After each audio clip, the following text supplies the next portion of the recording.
Hi everyone, welcome back to the channel.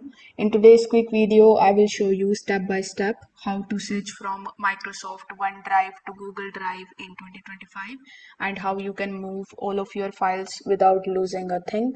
So without further delay, let's get straight into it.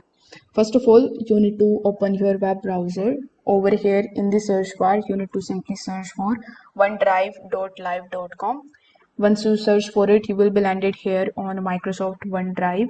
You need to click on the sign in option over here and then basically sign in into your Microsoft account.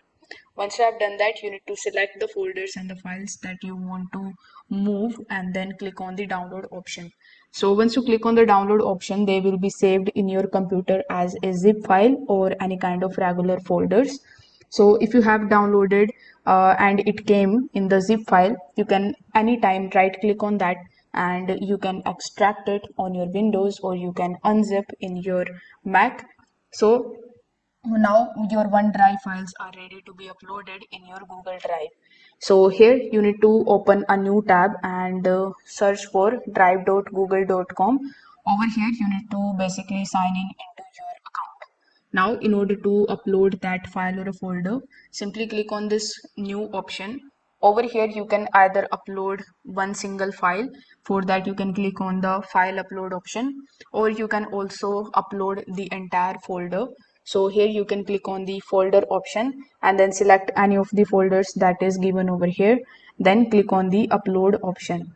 Now as you can see, it will show that this particular folder has 39 files.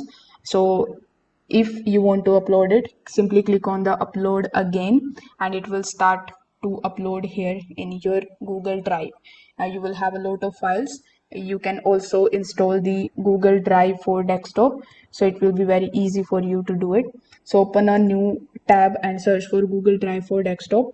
From this link, you need to download and install the Google Drive in your device. After that, you can use it as you use OneDrive in your Windows. If this video helped you out, make sure that you like this video and subscribe to the channel. Thanks for watching.